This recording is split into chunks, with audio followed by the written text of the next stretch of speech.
I remember the night everything I thought I knew about myself crumbled. The walls I built around my mind, my heart, even my sense of reality, they cracked under the weight of betrayal and loss. I walked through the ruins of my own life like a ghost, hearing the echoes of my own failures. Every glance, every word, every memory twisted in my head like knives I could not remove. I felt the cold truth settle in my bones. Nothing lasts, nothing is promised, and everything I depended on could vanish in a single heartbeat. And yet, in that void, I felt a strange pulse of life, a dangerous, unrelenting force telling me that the only thing I could ever trust was the strength I forged inside myself, alone, through pain, fire, and quiet obsession. I remember the first time life showed me its teeth, the moment I realized that the world I had painstakingly built around myself could collapse in the space of a single heartbeat. I had believed, as foolish men often do, that trust was a currency. Beyond corruption, that loyalty was a fortress I could step inside without fear. I was wrong. The betrayal came not as a storm I could see forming on the horizon, but as a quiet, almost imperceptible erosion of everything I thought I had secured. The person I loved most, the one whose presence had once been a harbor, a sanctuary, stripped away not only my comfort, but the very foundation of my sense of self. I felt as though the ground beneath me had liquefied, leaving me to sink into a void that had no bottom, no echo, only the cold, unyielding pressure of loss. I can still feel the weight of those shattered expectations pressing on my chest, a heaviness that was equal parts grief and disbelief. I had held faith in the permanence of affection, in the sanctity of promises whispered in the dark, and yet those vows, once sacred, disintegrated like ash between my fingers. The betrayal did not roar. It whispered, it crept along the edges of my reality, and when I finally turned to face it, it was everywhere, an invisible poison that seeped into every memory I had cherished. I learned then that the people I had loved the most were never truly mine. They were passing shadows, delicate and fragile, capable of vanishing at the slightest gust of human selfishness. The bitter taste of that realization lingered in my mouth for months, a tang of iron and regret that nothing could cleanse. Memories began to play in my mind like broken reels of film, each frame jagged and incomplete, flickering with the harsh light of things I could no longer reclaim. I would see her smile, once warm and familiar, now fractured into shards of deception, each reflection cutting me in ways I had not imagined possible. I would hear her voice in the quiet moments, a haunting echo of what I thought was love, now twisted into the knowledge of absence. The small, intimate gestures that had once lulled me into a sense of safety became grotesque markers of illusion, reminders that I had been deceived not by the world at large, but by the very human heart I had entrusted with my own. It was a slow, grinding revelation, a quiet storm that battered the edges of my mind until every certainty I had once clung to was reduced to splintered fragments I could barely recognize. Walked through that period like a man wandering a storm without shelter, the rain soaking into my bones, the wind tearing at my skin, yet somehow unable to wash away the hollowness inside me. Each step felt weighted with the ghost of what had been, each breath a conscious effort against the nausea of betrayal. I would pass familiar places, once sacred in my memory, and they would now loom as monuments to my own vulnerability. The streets, the ruins, even the quiet corners of my own home seemed charged with a cruel reminder that safety is never given. It is only imagined, and often for far too short a while. I understood then that the life I thought I had controlled had been nothing more than a carefully constructed illusion, a fragile set of props that collapsed at the first tremor of truth. In the mirror, I could see the remnants of the man I had been, though he looked like a stranger to me now. my reflection fractured into jagged edges, each shard capturing a different piece of loss. The innocence I had carried, the vulnerability I had allowed, the fierce trust that had been my guiding compass. And yet, even within those broken pieces, I noticed something else, something stubborn and inexplicable. There was strength in the fractures, a resilience born from being forced to confront a world that did not owe me mercy or reason. It was the first flicker of understanding that the foundation of my life would now be rebuilt, not on the comfort of others, but on the hard, unyielding terrain of my own endurance. I lingered on the bitter, silent screams that had no audience, the private agony that no one else would witness or validate. I walked through those empty nights alone, tracing the contours of my own despair, cataloging the ways in which I had been undone, and slowly learning to inhabit the space between what I had lost and what I could yet reclaim. The shattered foundation beneath me became a metaphor for every fragile illusion I had ever held, a reminder that life is not gentle, that love can betray, and that the only thing I could truly rely on was the fortress I would eventually build inside myself.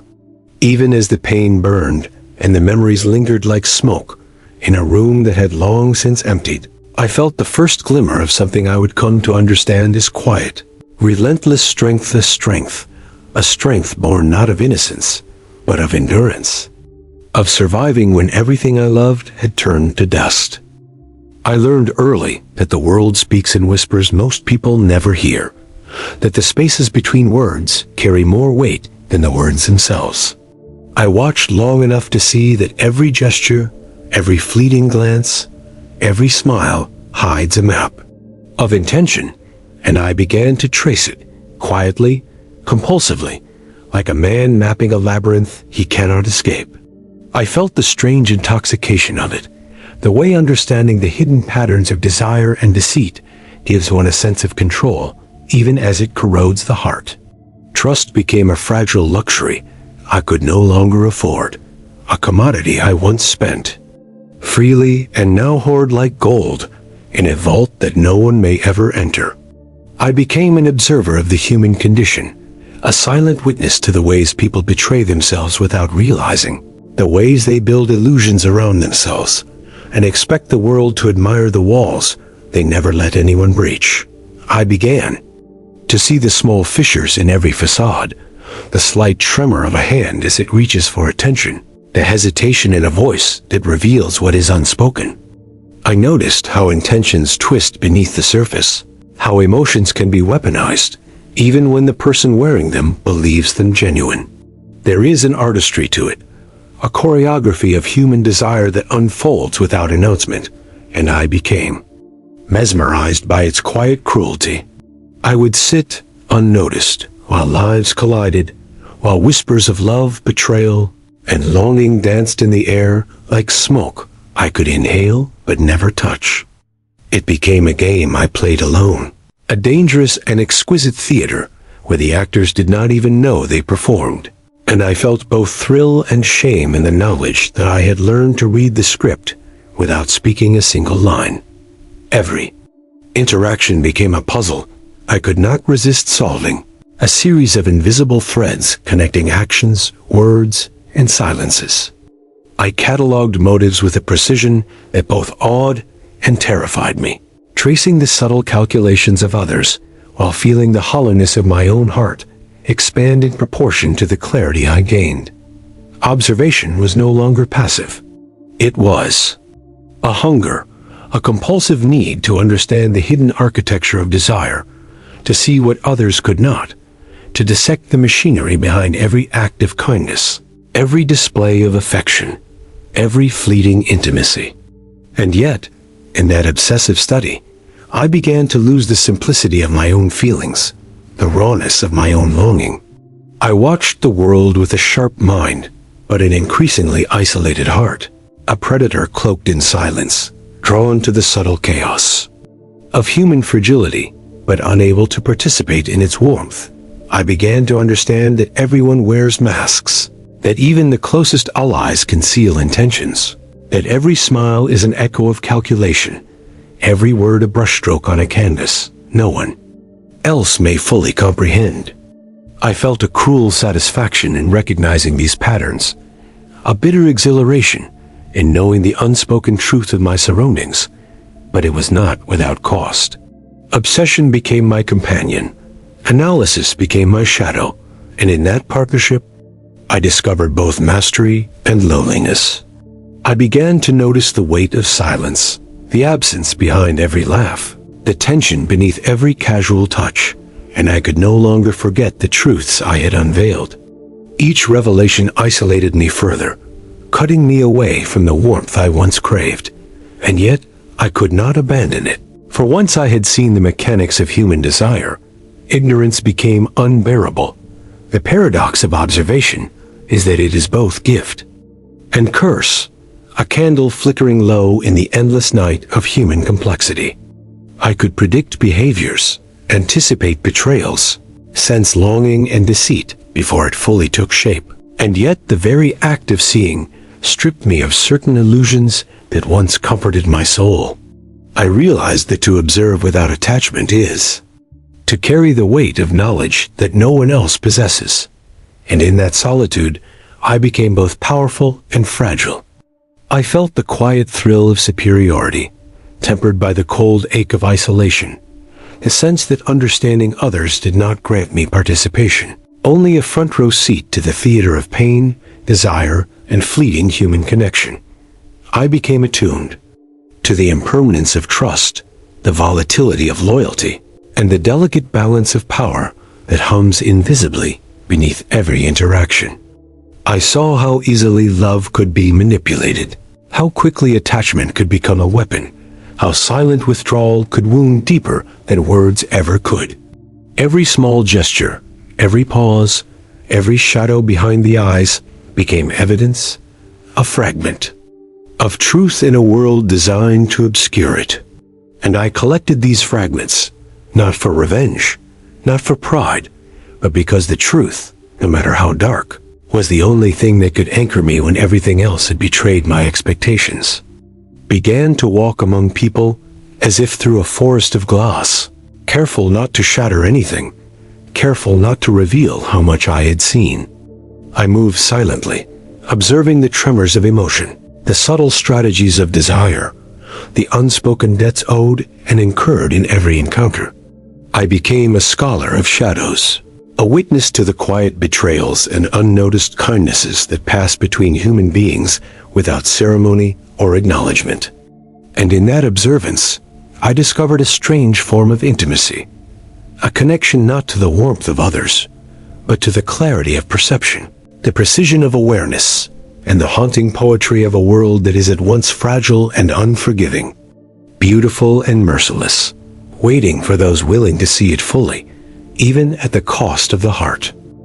I discovered resilience not in the moments of comfort, nor in the easy victories that came without effort, but in the quiet aftermath of betrayal, in the hollow spaces where life had torn away everything I thought I could trust. Each heartbreak, each act of abandonment became a weight I carried until it hardened into something unyielding, until the very pain that had threatened to break me was transmuted into iron for my own body and mind. I remember the nights I spent staring at my reflection in the dark, tracing the contours of my own face as though searching for the man I once was, and seeing only someone tempered, sharpened, forged by fire I had not asked for, but could not escape. There was a strange exhilaration in recognizing that the only thing left to rely on was myself, that every whisper of weakness, every ache of loss, had built a foundation stronger than any loyalty or affection I had ever known from others.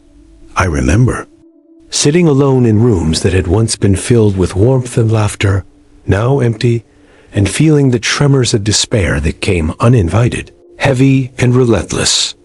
At first, the ache seemed unbearable, a weight that threatened to crush my chest, to drown my mind in self-pity and grief. But over time, I began to notice something unexpected. In the silence, in the stillness, I began to hear my own voice, a steady, deliberate rhythm beneath the chaos. My reflection, once a mirror of doubt and vulnerability, became a teacher, demanding that I endure, that I cultivate patience, that I calculate every step forward as though my survival depended on precision, and in truth, it did. Every memory of failure, every scar etched into my psyche, became evidence that I could withstand more than I had imagined, that the man I thought broken was only in hiding, gathering strength in the shadows. There was a peculiar kind of intoxication in realizing that no one else would come to lift me from the wreckage. No one else would mend what had been shattered. The absence of salvation became a paradoxical gift. The void compelled me to find power in self-reliance, to draw from the marrow of my own mind the fortitude that others had failed to provide. I learned to anticipate my own weaknesses, to stare into the abyss of my own limitations, and to walk past it anyway, step by deliberate step, knowing that each stride, each act of endurance, was an affirmation that I was still alive, still unbroken, still capable of wielding the only thing that would never betray me, my own will. I can feel the texture of that resilience like steel beneath my skin, a subtle vibration that hums when life threatens to unsettle me, a quiet reminder that I have survived horrors, both seen and invisible. Every loss, every betrayal, every abandoned connection is now a brick in the fortress I carry within me, a fortress no one can storm, no one can dismantle.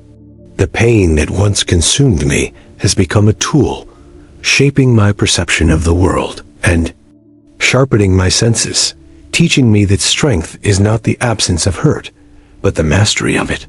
I feel both the ache of what was lost and the exhilaration of what I have gained, a simultaneous mourning and celebration of my own endurance, as though the scars themselves are medals I wear beneath my skin. I recall moments when I thought I had fractured beyond repair, when the silence felt like a weight that might suffocate me, when the echoes of abandonment seemed to mock my very existence. And yet, in every instance where I feared collapse, I discovered that I could rise again, stronger, more measured, more attuned to the mechanisms of my own mind and heart. The realization was both terrifying and liberating. No external force, no betrayal, no human frailty could ever fully claim me again, because I had become my own architect, my own protector, my own judge. Every wound I carried became a marker of endurance, every sting of memory a polished edge on the blade of my self-mastery. I began to understand that resilience is not forged in triumph, nor in recognition by others, but in the quiet spaces where pain is witnessed only by oneself. The more I endured, the more I realized that suffering itself could be harnessed, that every moment of despair could be transformed into knowledge, into strategy, into subtle power. I would revisit memories of weakness, not with bitterness, but with a strange reverence, recognizing that in surviving them, I had cultivated a depth of patience, a capacity for foresight, and a cold clarity that was impossible to teach or inherit. The man I see in the mirror now is both familiar and unrecognizable, forged from the flames of every abandonment, every silent betrayal, every night spent walking through darkness that had no end dot. And yet, even in the midst of this hard-won strength, I feel the shadow of the boy I once was, the one who believed in permanence, in affection untainted, in the sanctity of promises. He whispers from the edges of memory, a reminder of the innocence that was stolen, and I honor him quietly, for he was the soil from which the iron of my resilience grew. Each memory of weakness now gleams like iron forged in fire, a testament to the endurance I carry in my chest, a reminder that I am harder, colder, and more enduring than I ever imagined. In that knowledge, I feel a mixture of solitude and power, a quiet sovereignty over my own being that cannot be taken, only recognized, and I walk forward in the ruins of what I once was, carrying the unshakable weight of my own mind and will, as both shield and weapon against the world that once betrayed me. I discovered that power does not announce itself. It does not roar or demand. It moves quietly, like a shadow slipping along the walls of a room no one dares enter. I learned to wield my presence as a weapon, my silence as a blade sharper than any word I could speak. There is a subtle devastation in quiet control, in letting others believe they hold sway over you while you, in truth, orchestrate the unspoken currents around them. I recall countless interactions where I allowed gestures, glances, and pauses to speak for me, where I tested the fragile boundaries of trust, loyalty, and desire without raising my voice, without betraying a single thought. I felt a thrill in those moments, a dangerous exhilaration in understanding the invisible rules that govern human behavior, the delicate patterns that dictate how attachment bends, how desire bends, how obedience and rebellion can be coaxed by nuance alone. And with every victory of perception, I carried a twin weight: guilt for the manipulation I had embraced, pride in the mastery I had carved from the chaos. I understood slowly that power is a paradox. It isolates even as it protects, creating a barrier that shields me from the betrayals that once cut through my life like knives. It seduces even as it warns, offering influence, attention, and control, yet demanding a vigilance and restraint that few can maintain. I embraced this duality reluctantly at first, tasting the chill of calculated detachment and recoiling from the emptiness it brought. Yet the cold calculations became necessary, the strategy unavoidable, because survival had a price: emotional rigor, a mind disciplined like a fortress, a heart insulated against impulse, and trust misplaced. I found that the more I mastered these invisible rules, the more I existed within a labyrinth of my own design, my thoughts a network of strategy, my emotions a shadow beneath the surface, glimmering only when I allowed them to, like ice hiding the stormy currents of a river below. There is an art to observing others without betraying your own hand, to guiding outcomes without announcing intention, to letting the smallest move shift the entire balance of an interaction. I recall nights spent analyzing conversations after they had ended, replaying every inflection, every hesitation, every subtle shift in expression, mapping the invisible power dynamics like a general surveying a battlefield. I learned to anticipate responses before they occurred, to sense the unspoken desires that pull at people like strings, to calculate timing and silence with precision. And yet, even as I reveled in the clarity, even as I felt my mind sharpen into a weapon, I also felt the solitude that power demands, the quiet toll it exacts on the heart. There is no warmth in dominance, no intimacy in orchestration.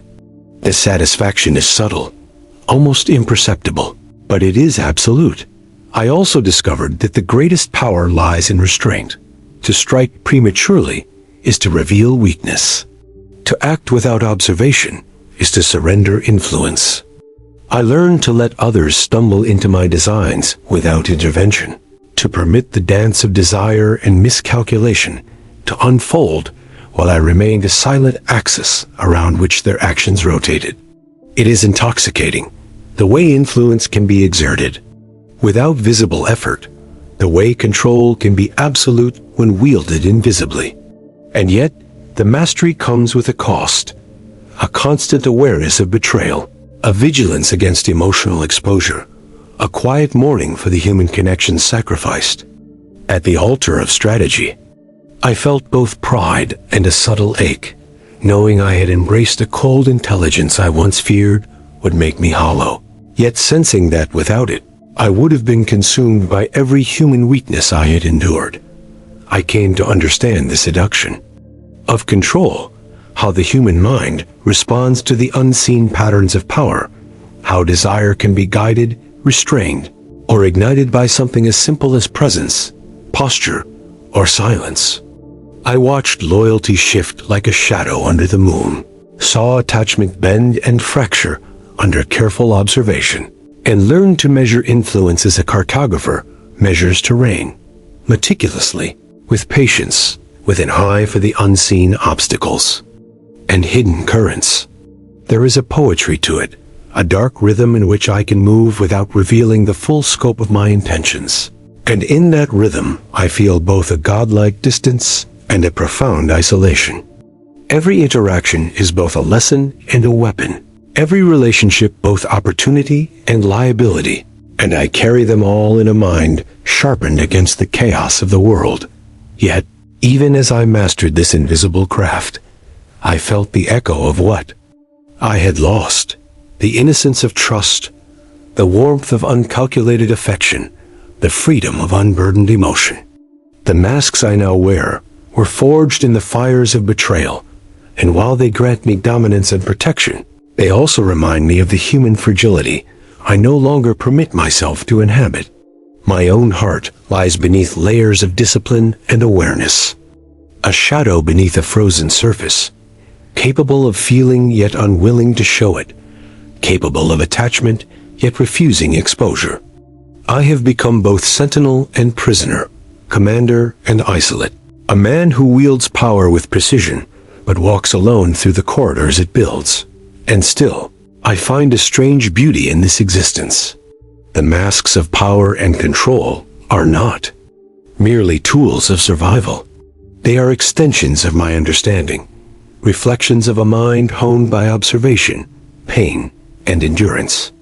I have learned that to live fully in this world, to navigate its subtle deceptions and fleeting desires, one must embrace the ice beneath the stormy river, feel the weight of strategy in every thought, and recognize that true mastery comes not from brute force or visible conquest, but from the quiet, unrelenting orchestration of presence, silence, and awareness.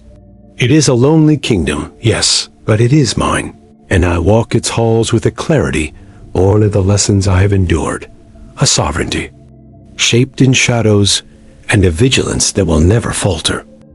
I began to realize that strength has a price, and its currency is solitude. Every step I took beyond the shadows of my past left me farther from the warmth I once craved, farther from the faces that had filled my world with fleeting comfort. Even as I rose above the pain, as I reconstructed myself from the ruins of betrayal, a weight pressed on my chest that no victory could lift, a pressure born of absence, of those I had loved and lost, of connections severed so completely that they now existed only in memory. I feel the echoes of those relationships lingering in quiet corners, whispers that cling to the edges of my consciousness like smoke from a fire long extinguished, a constant reminder that the triumphs I achieve are hollowed by the ghosts of trust broken and hearts abandoned. I walk among people, yet I am apart, a spectator to joys I cannot partake in fully, to bonds that are forged without the depth of observation that I now carry with me like armor. There is a paradox in this isolation. A very solitude that shields me from harm also carries a strange comfort, a clarity that others cannot fathom. I see the world without the illusions that once softened it, without the naive assumptions of permanence or fidelity, and in that awareness, I am both liberated and constrained. The quiet of my own company has become a sanctuary and a prison, a space where my thoughts sharpen against the edges of memory and observation, where I can measure the invisible currents of desire, betrayal, and attachment without interference. Yet, even as I ascend, even as I fortify the mind that refuses to be broken again, I am haunted by the footprints of those I cannot reclaim. Their absence clings to my victories, shadowing the moments when I feel most accomplished, when I recognize the subtle power I have claimed over myself and the world. Every triumph is accompanied by a muted lament for the trust I offered and was denied, for the love I poured into emptiness, for the nights spent alone tracing the architecture of human desire, while the warmth I sought slipped farther from reach. I feel the tension of this duality acutely, the exhilaration of self-mastery tempered by the ache of detachment, the thrill of rising above pain tempered by the silence that follows each conquest. My obsession with understanding others, once a tool of survival, has grown into a tether, both protective and binding. I study the intentions, the subtle manipulations, the invisible desires that dictate action, and in doing so, I shield myself from repetition of past betrayals. Yet in this vigilance, I am chained to my own analysis, unable to release the compulsive scrutiny that has become second nature. Every interaction carries the weight of observation, every smile a potential mask, every word potential blade. I feel the relentless pull of this pursuit, the tireless effort to anticipate, to measure, to contain, knowing that while it grants clarity, it also prevents the ease of surrender, the soft release of vulnerability that once brought me warmth. Find strange poetry in the cold logic of isolation, in the way solitude sharpens thought and distills experience into something crystalline, precise, and unassailable. The night sky has become my mirror, vast and indifferent yet infinite, reflecting the cold ascent of my own mind. I stand beneath it often, feeling its weight in the emptiness around me, recognizing a symmetry between the universe's silence and the quiet vigilance I carry within myself. There is comfort in knowing that nothing outside can sway me unless I allow it, that my dominion begins and ends with the unflinching mastery of my own perception. And yet that comfort is fragile, tinged with longing for warmth that I have learned to mistrust. For companionship that might fracture beneath the invisible rules, I now navigate with precision. I trace the contours of my loneliness like a map, marking the ways in which absence has shaped me, the points where betrayal etched lessons into my bones, the spaces where obsession anchors my vigilance and measures the rhythm of my own endurance. Every relationship I examine becomes a study, in the fragility of trust, in the impermanence of desire, in the delicate balance of power and surrender. I carry these lessons silently, allowing them to shape me, to protect me, to isolate me further, and yet I cannot relinquish them, for to do so would be to abandon the understanding that ensures I survive where others falter. My solitude is not mere absence. It is armor, it is insight, it is a lens through which the human condition becomes clear. Yet it is also a chain that binds me to a relentless ascent toward an understanding that may never yield, rest or respite. And in this quiet, in the cold expanse of self-reliance, I feel both dominion and exile. I rise above the wreckage of the past, mastering observation, calculation, and restraint. Yet the weight of absence presses like gravity, grounding me in the paradox of power and loss. The ascent is lonely because clarity is lonely, because the deeper I see, the more I understand the fragility, the volatility, and the fleeting nature of every human bond. The night stretches around me, indifferent, infinite, a vast expanse mirroring the sharp lines and silent currents of my own existence. And I walk beneath it knowing that the clarity I carry has a price, the solitude of a man who has survived, endured, and grown stronger, yet who will never again mistake warmth for permanence, or trust for a gift freely given. I have always been both captivated and terrified by the quiet gravity of women, the subtle force they wield that bends the world around them without ever raising their voice. I watch them move, speak, and retreat, and I feel the pull of something I cannot name, a magnetic force that guides my attention, tests my endurance, and exposes the fragile architecture of my own desires. Every smile becomes a question, every withdrawal a challenge, every lingering glance a secret I am compelled to decode. I find myself tracing these patterns endlessly, like a scholar obsessively cataloging the stars, mapping invisible constellations that can change in an instant, vanishing when I believe I understand them fully. There is a fascination in this pursuit, a hypnotic tension between longing and suspicion, between the desire to surrender and the instinct to preserve myself from the sharp edges of attraction and betrayal. I have noticed the power of silence, the deliberate pauses, the careful absences that communicate more than words ever could. Each encounter becomes a puzzle, I am forced to solve. A silent battlefield where my heart and mind collide, where instinct grapples with strategy, and where my own desires are measured against the subtle calculations of another. I have felt the intoxication of these moments, the thrill of knowing that beneath the surface of ordinary conversation, beneath the casual touch or glance, there is an intricate web of intention, a silent orchestration of influence, a power I cannot command, but cannot ignore. It haunts me because it reveals how easily my own vulnerabilities can be mapped and exploited, how my longing for connection becomes a mirror reflecting the invisible manipulations I cannot always resist. And yet, I am drawn to it, always drawn. There is reverence in recognizing that women can wield such influence without ever seeming to exert force, without demanding obedience or recognition, yet shaping thoughts, desires, and emotions with precision that few can resist. I feel both admiration and resentment, a complicated cocktail of awe and unease, because the very skills I have honed, the careful observation, the mastery of presence, the quiet orchestration of power, cannot always guard me against the subtleties of feminine influence. I trace these invisible threads back through memory, through fleeting intimacies, through betrayals and obsessions, and I see how easily I have been ensnared, how my own desires bend to accommodate their silent will.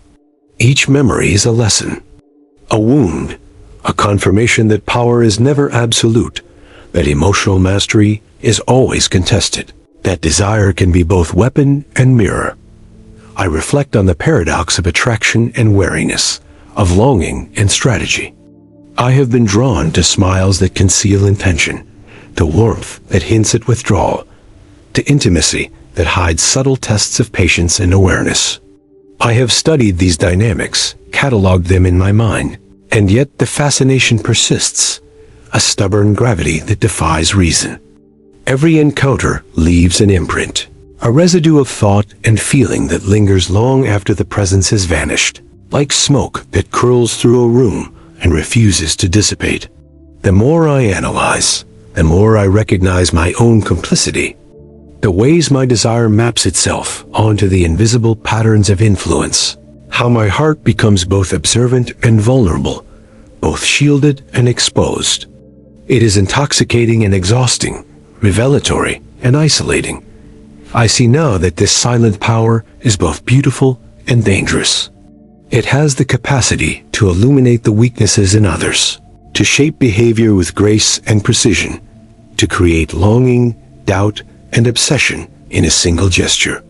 And I have felt it firsthand, the pull of a glance, the unspoken challenge of a question, the subtle testing of loyalty, patience, and attention.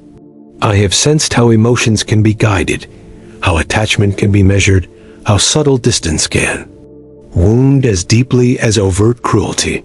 And I have learned to honor it while resisting total surrender, to trace the invisible lines without allowing them to trap me entirely, to see the artistry in manipulation without allowing myself to be consumed by it.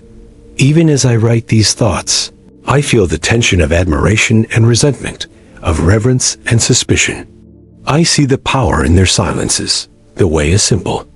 Withdrawal can speak louder than words. The way of fleeting attention can dictate the rhythm of thought and desire.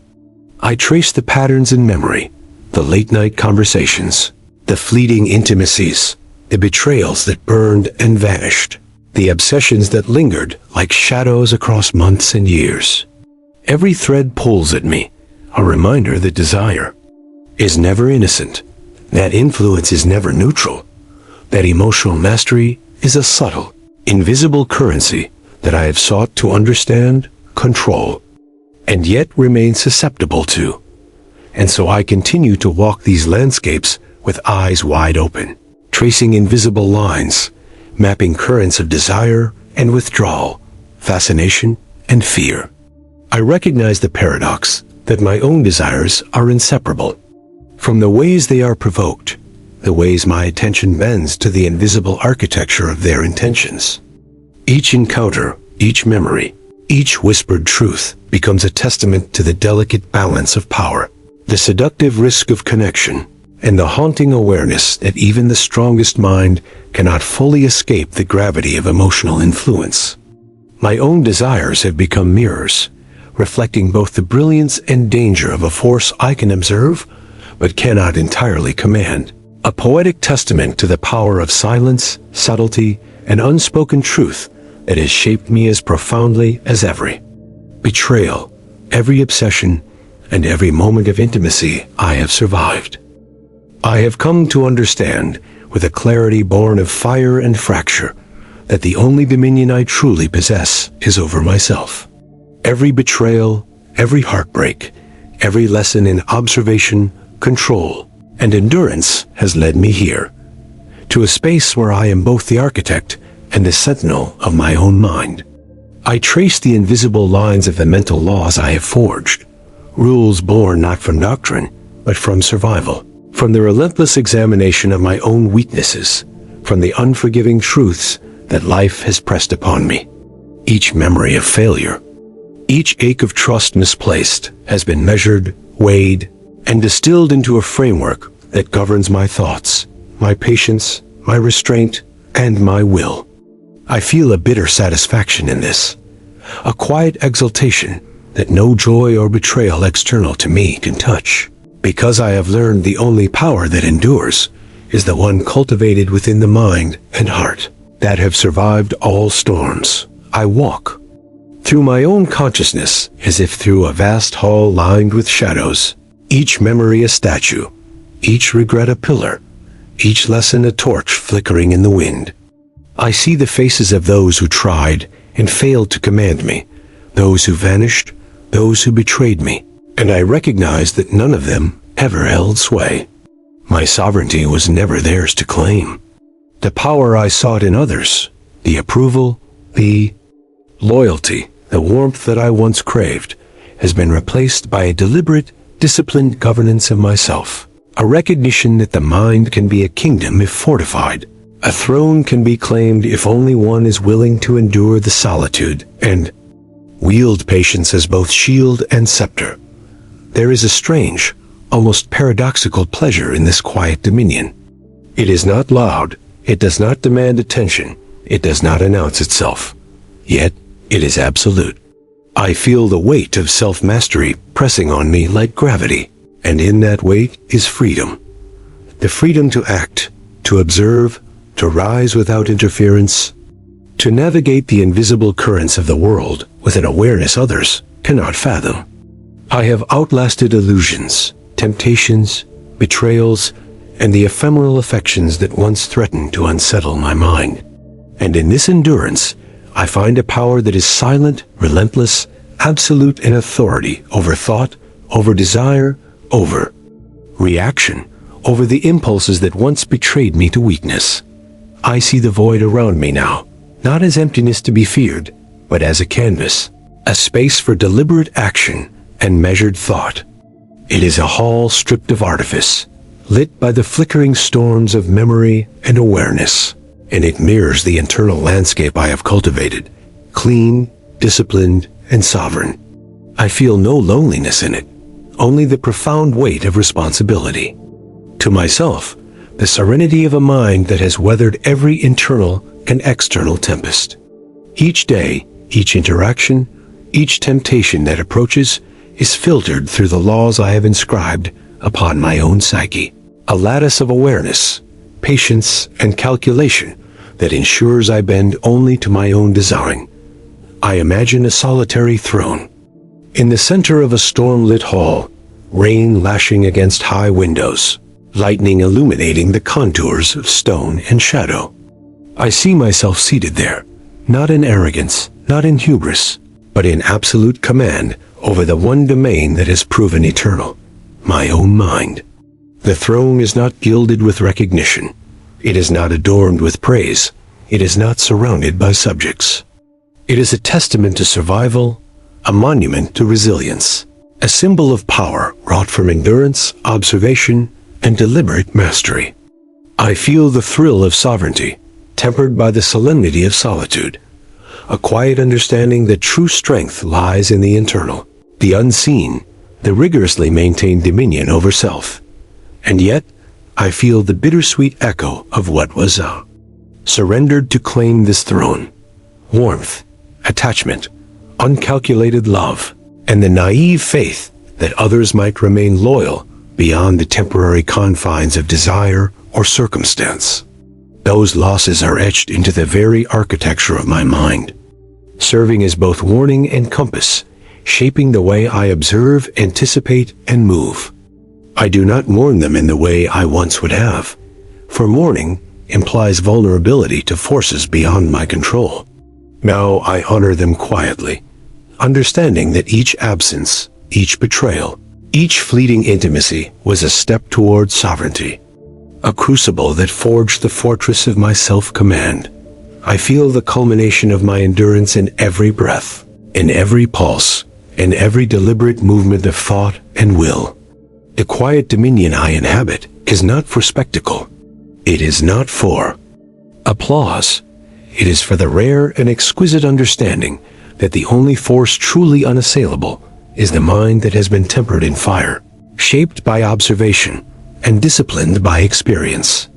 I have learned to sit with the storms, to watch them lash against the walls of my own creation without flinching, and to find solace in the knowledge that I am unbroken, unbent, unclaimed by the illusions or manipulations of the outside world. Linger on the paradox that true mastery demands both vigilance and surrender. The surrender to the laws I have set within myself, the vigilance over impulses, desires, and memory.